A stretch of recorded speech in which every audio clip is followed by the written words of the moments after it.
Pattern piece Tetris.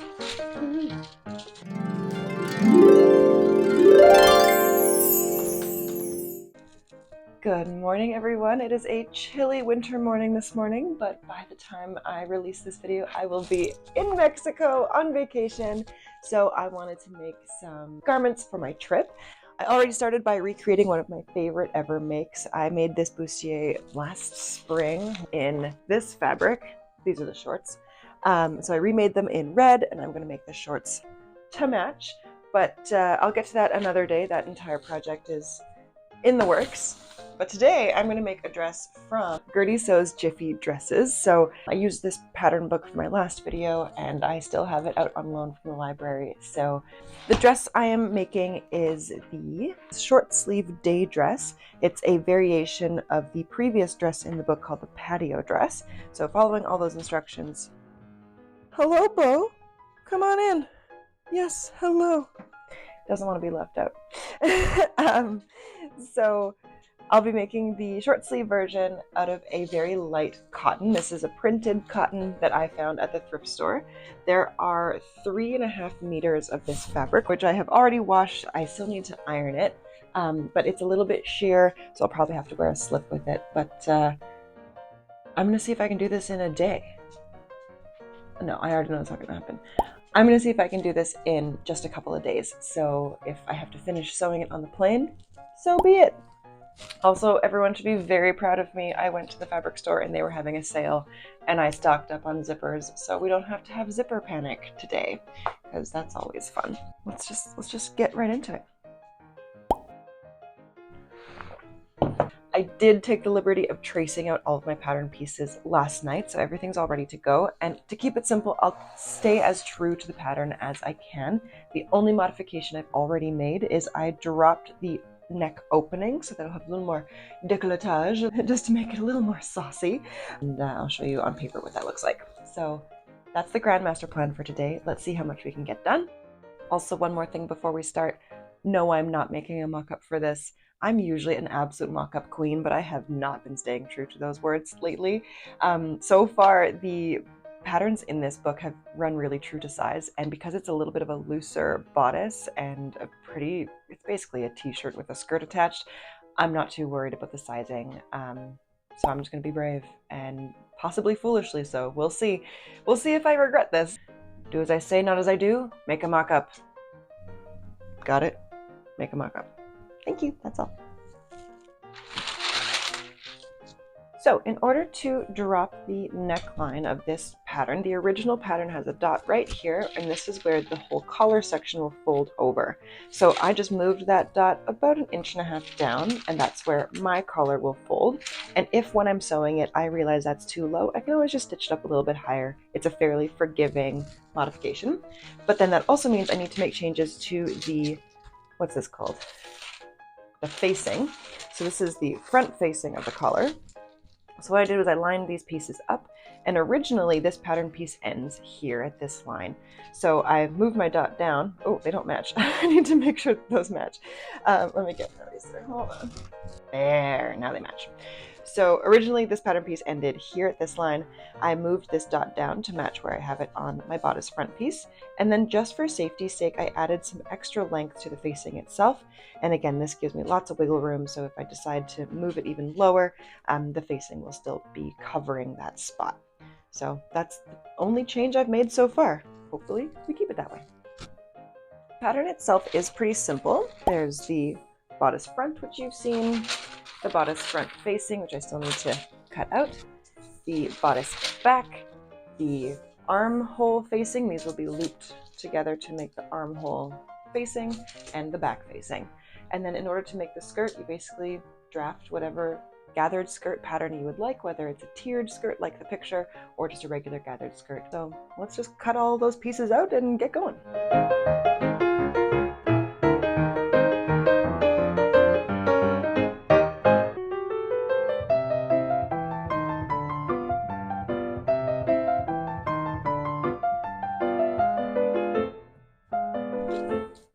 So the sailboats have a direction, so I need to make sure that all my pattern pieces are facing the same way.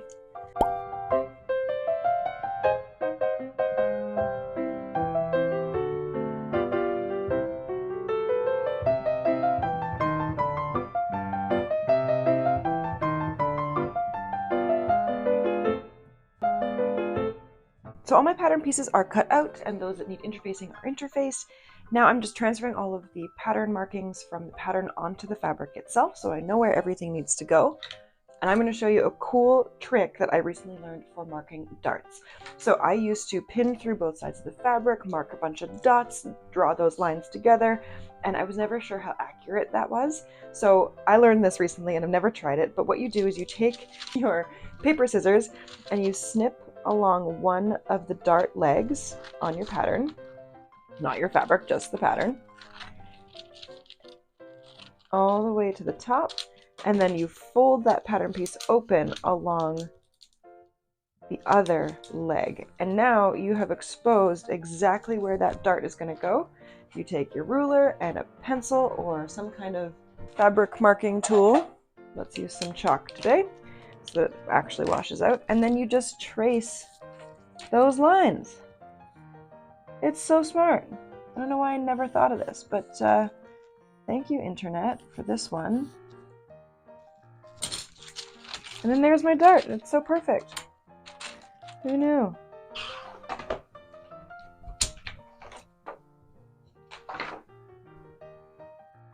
Oh yeah, start by serging. Oh man.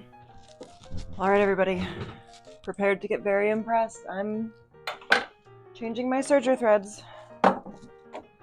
It's one of those things that doesn't actually take that long, but it's like one of those psychologically long tasks. Like how there might be some store that's on the other side of town that's like psychologically far. Like, I don't actually live that far from IKEA, but it's psychologically far. I'm like, oh my god, I have to go all the way to IKEA. But yeah, once you get going, it's not so bad. Remind me of that the next time I don't want to change my serger threads. It's really not so bad.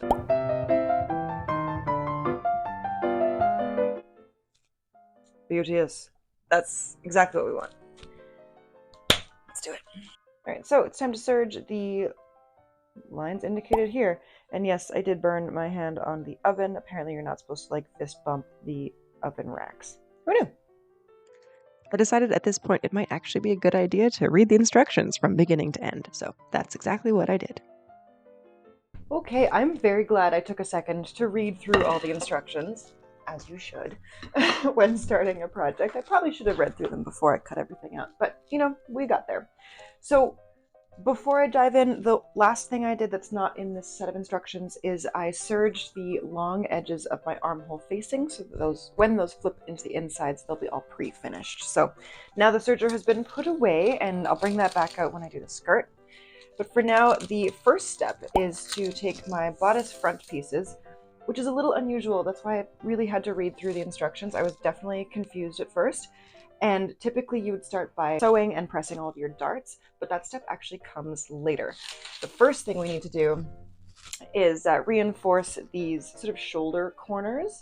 So I'll reinforce those with 5/8 inch seam allowance pivoting at the corner, and then you clip to that corner so that this piece can fold nicely to the back, and this little edge will become the little fold collar at the back. I thought this back facing piece was like a stand collar at the back. It is not. So glad I figured that piece out. So I'll do that, and then after that I basically need to prepare my facings, doing a very similar reinforcing the corner and trimming to that corner, and then folding these small edges down, just the seam allowance down. And then I stitch my darts, then I'll stitch the front pieces together up to the dot, and we'll go from there. So I'm gonna start on all those things, and yeah, see how it goes. That would be my serger. Other pedal. We mustn't forget to give everything a really good press after each seam. Don't skip this step, it makes everything look so much better in the end. Then I'm pinning my facing together again below the dot and stitching that together.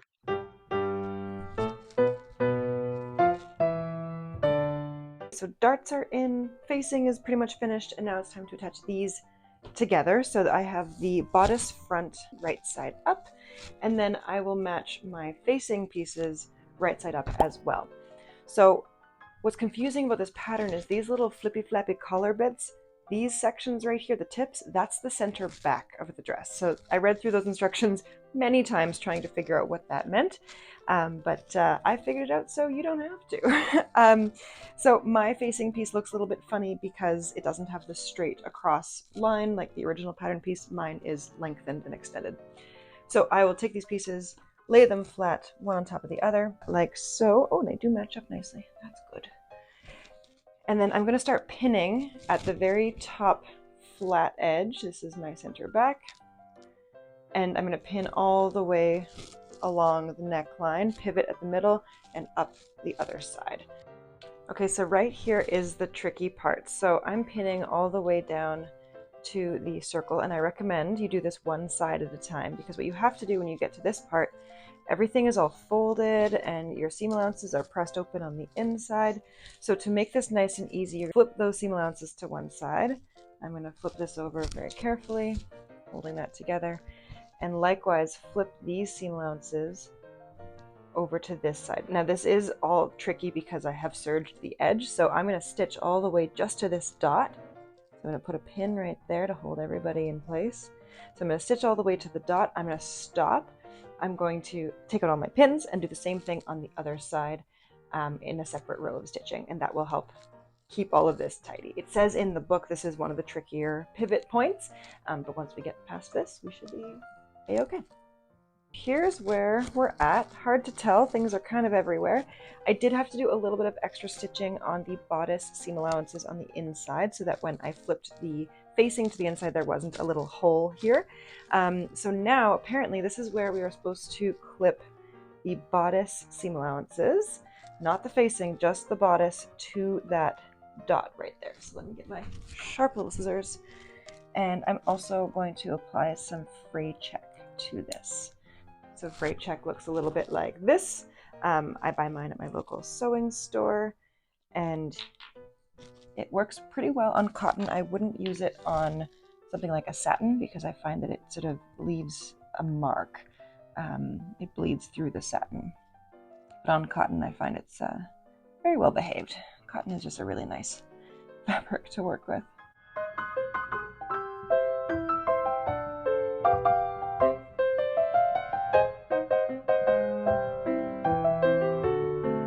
So after a good pressing, she's really coming together. So this is what the collar will look like when it's all open and worn. So as a next step, I need to what's called stitch in the ditch. So run a very small row of stitches in the seam line on the very front, and what that will do is hold that facing piece in place in the middle. So I'll do that, and then I think I need to attach the front bodice piece to the back bodice piece, and then it'll start to actually look like a real thing. Oops, I lied. The next step is actually to stay stitch the back necklines, which I have done, and then I'm going to line these pieces up right sides together and stitch to this dot, which is where the top of the zipper will go. Alright, so those are stitched together and pressed, and make sure that when there's an opening like this at the dot, you backstitch like crazy to reinforce that little pivot point. Now I can take my bodice front, right sides together, so we're looking at the crazy messy insides, and we are going to stitch these together along the underarm and along the shoulder, and then press seam allowances open. So these top shoulder seams under here, but we're going to leave these back pieces for the next step.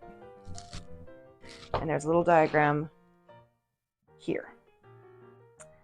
So this took me a couple tries, I'll be honest. So I have pinned one side.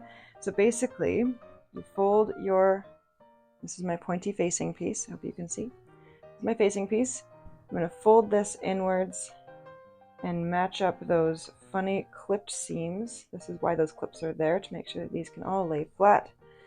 And then we're going to lay that along the seam allowances somehow, like so. And these little points overlap at the back, just like it said they would. So I hope this visual helps, because I found this a little tricky to understand. Once it's sewn, I think it'll be a little bit easier to see.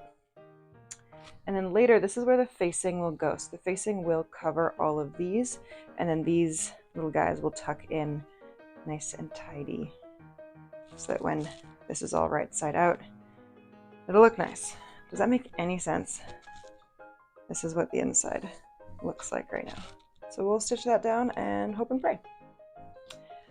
So now I need to attach my facing. I will trim those down eventually, but I'm going to take my back facing and attach that to hide all of those raw edges that we've just created here. So I will have to read the instructions a few times, but I'm pretty sure this gets stitched on this direction, like so. I also realized I should probably serge this edge while I'm at it so that when it's flipped to the inside, it doesn't fray. But yeah. Okay, so with the facing stitched on, this is kind of what the inside looks like. In order for all of this to lay flat, I need to grade this seam, cut out all these extra chunks, and then flip all those seam allowances to the facing side and understitch them so they all lay nice and flat. So now I just need to secure my shoulder seam. So this is my top shoulder seam. You see that? So many layers on the inside. This is where our little folded section folds down on that front facing. This is our back facing, so I'm going to flip that under and just overlap them slightly. Now, the sewing instructions, this lovely little L-shaped seam there, that's very nice. Ooh, the sewing instructions say to slip stitch this so that it's invisible. I might just take this to the machine and run a really small row of stitches because I can't be bothered to hand stitch right now, and no one will know but me. So I'm going to do that and be right back. Okay, so once it's all sewn, that's what the inner collar looks like at the shoulder seam. So that's sort of the back side. I'm going to press all of this nice and flat, and then I think I might just try it on. It's weird that I haven't been able to do that yet. Okay, my friends, Midway try-on. What do we think? I am very pleased. I love how wide the collars are. They're actually quite a bit bigger than I thought they would be. I am wearing just a regular tank top under this, and of course we'll need to wear it with a slip because it is quite sheer. But I'm very happy that I lowered this. I don't think I would like it if it was done up all the way to here, but if you would like something more modest, you can do whatever you like. I also remembered that somewhere in here I have a couple of nautical buttons, so I think it'd be cute to have some little faux buttons because it will have a zipper up the back, so it doesn't actually need buttons. But I'm really happy with this. I'm going to add these sleeve facings and finish those sleeve edges and cut off all of those little strings. This is a marathon, you guys. It's I'm only a few hours in, and this is what we've got so far, so let's keep trucking. To make the armhole facings, just loop those bad boys right sides together and sew along the little curved bottom edge. This will be the underarm seam. Press those flat and then attach them right sides together to the sleeve openings on the bodice, matching the notches. Then stitch, trim the seam allowances, clipping along the curves, and understitch. So they lay nice and flat. Then I use my trusty sleeve board to iron them into place, nice and smooth. So at this stage, the bodice is done. So now it's time to move on to the skirt. The only things I haven't done is I will need to tack the sleeve facings into the seam allowances on the shoulder seams and the underarm seam just to sort of hold those in place. But we will do hand stitching later. I'm on a bit of a time crunch. I don't know if you can tell, but I'm going to do some math of how much fabric I have, because I can make this skirt as big or as small as I want. It's going to be a gathered skirt, so relatively simple. My fabric has a direction, so it has to go vertically. I don't want any of my sailboats to be sideways, so I can't use the big long width of the fabric and just gather it up. I will have to make panels this way and figure that out. So I'm going to do some measuring and some math and maybe have a snack, and then I'll be right back. Okay? Do it. I wanted to make the most of my fabric for maximum skirt poof, and my leftover fabric was 45.5 inches wide and 94 inches long. The book includes some recommendations for skirt math, which is choose the length of your skirt, divide that by the number of tiers. So I wanted a 27-inch skirt made up of 3 tiers. So 27 divided by 3 is 9 inches, plus half-inch seam allowance on the top and the bottom of each strip means that my sections would be 10 inches tall. For how long your strips need to be, the book recommends double your waist measurement for the top tier, add seam allowances, then double that for your middle tier, and then double your middle tier for your bottom tier for maximum floof. So the book recommends you add your top tier directly onto the bodice, and then leaving the center back open to add the zipper later. So because the top tier has 2 sections, so a front and a back section that will be gathered down to make that top tier of the skirt, I will need to add my side seam pockets into this before I continue. So I need to dig around in my stash and find some matching fabric to make those pocket bags out of. So let's make some pockets and do the thing. This is a PSA to all of my other sewists out there. Do feel the need to keep every single scrap of fabric. You will absolutely need it one day. Trust me on this. Luckily for me, my top tier is just the right length to attach my regular size pocket bag, so I didn't have to worry about it interfering with the different gathered tiers. So here I am just attaching those pieces together the way I always do, leaving those seams open a little bit at the bottom so when I attach the following tier, they don't get bunched up. Then I ran gathering stitches all the way along the top of the first skirt layer, refilling my bobbin partway. Speaking of PSAs, be better than me and make sure you start with a full bobbin. You will need it for gathering stitches. So I'm going to gather up this top skirt tier, pin it all into place, stitch it down, and then I'll be right back. Once the bodice is sewn onto the skirt, I shoved that whole thing through my serger, and let me tell you, it was less than pleased. It is 5 p.m. and I have some dinner plans to attend to this evening, so that's all I can get to for today. The top tier of the skirt is attached. Would you like to see her? Yes, yes, okay. This, ta-da, is what we have so far. So that top tier of the skirt is attached. The side seam pockets are doing their thing. They are currently longer than the skirt itself, but I'll add more layers and they'll be hidden.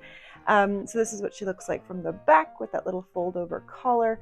She will need a zipper, of course, and a little bit of hand finishing. Because the fabric is thin, it gathers really nicely, so it wasn't as difficult to gather as I thought it would be. So I will say à demain for now, and we'll come back to this another day. But yeah, very pleased, most pleased.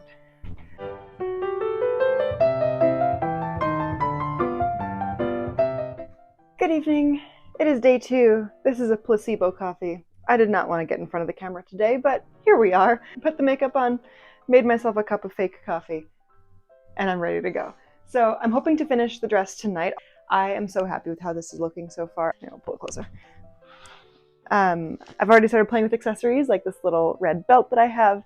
I also have a navy blue sash that matches quite well, or it could be tied around the neck like a little necktie, sort of seersucker sort of look.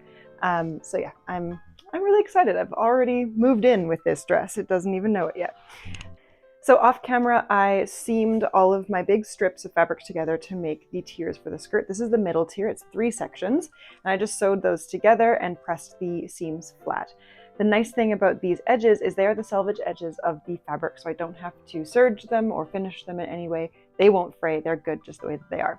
So I'm going to gather all the way along the top of this section and then attach that to the bottom of my first tier, and then do the same with the bottom section. So I was going to make these into circles, but they are still in strips because I think it'll be easier to gather it all in one straight line. And I've left the back opening of the dress open so that I can just attach them all the way to the edge and then install my zipper and do my back seam all in one shot. So that is the plan for today. In other news, do you like my dress? Thanks, I made it. It was a tablecloth. So I made this dress with pockets and a matching belt from the Gertie Sews Jiffy Dresses. This is the boat neck dress, and I am a huge fan. I think next time I'll make the neckline a little lower because I feel like it's choking me, but that is what it is. But yeah, let's finish this dress. I'm going on vacation. I'm so excited.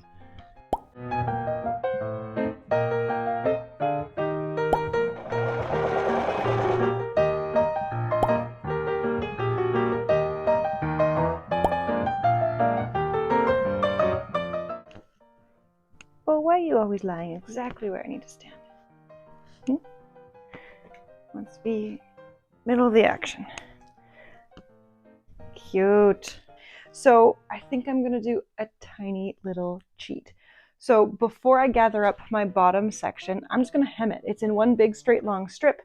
And as much as most patterns will say assemble your whole skirt before you hem it, this one has so much volume that it won't hang totally straight anyways. It'll be all bunched up, sort of like the gathered skirt that I'm wearing. So I'm just gonna hem the dang thing and then gather it up and stick it on, and then that way I don't have to hem it while it's all in one big gathered up circle, and ironing it will be a whole challenge. So I'm going to do that and be right back.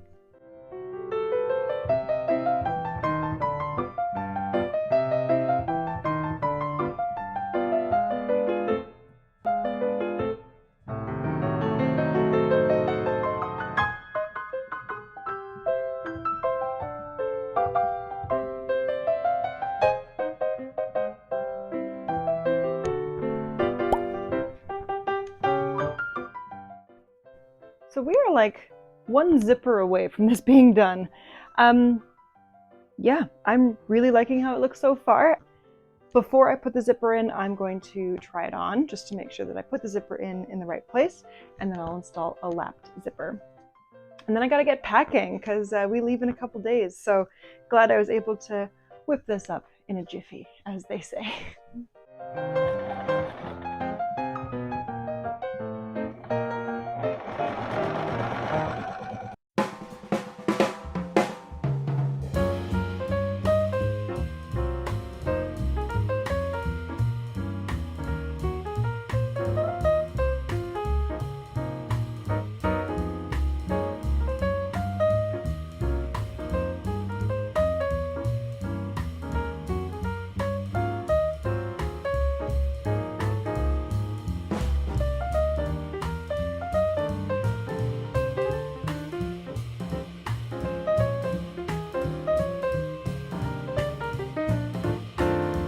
Crawl on here in a delicate way. Whoop, whoop. Ta-da! Hola, buenos días de Mexico! So we made it. This is the final look. I have gotten a ton of wear out of this dress already. It is very comfortable and really fits in with the holiday vibe. I've gotten lots of compliments on it. Oh my god, you're so cute! Thank you! Welcome! Look at her! And I've been able to accessorize it a bunch of different ways and wear it multiple times without getting tired of it, which is always good. The multicolor print allows me to accessorize it with blue. Like today, I've got a blue sash and a blue hair bow. I've also brought a little red belt, red shoes, and red hair bow, red silly sunglasses. I forgot my regular sunglasses, so I've been wearing these all week. But yeah, so the dress provides really great sun protection. I know it's very tempting in hot weather to wear shorts and tank tops, but I find that the more my skin is exposed to the sun, the hotter I am. Whereas walking around in a skirt like this, I have shade, I have sun coverage, and that makes me much more comfortable in the heat. Speaking of heat, I did not bring a crinoline to wear under this dress, though I think that would be really pretty to poof it out a little bit more. It's just too hot for crinoline, and I packed pretty much carry-on, so I didn't want to be adding that to my suitcase for this particular trip. And the skirt itself, because it's gathered and tiered, it really has a lot of nice structure on its own. It's very breezy, very poofy, so it doesn't really need a crinoline underneath it. So that's a really nice thing for me to know when packing for trips in the future. I can bring skirts like this and they create that silhouette all on their own. Now, I love to dress in my vintage style anytime that I'm traveling, and that can be a little bit challenging when it comes to packing. And I like to win at packing. I pack like it's a competitive sport. So if you would like to see a video of how I pack for trips, dress in my vintage styles while abroad, let me know. I would love to make a video on how I packed for this trip and future ones, some of my key packing tips, and how I dress like this everywhere that I go. So if that's something you would like to see, don't forget to subscribe and leave a comment. Let me know what you'd like to see in my next video. Thank you so much for watching. I'm off to carry on with my vacation. See you soon. Vamos a la playa. Ti, ti, ti, ti, ti, ti.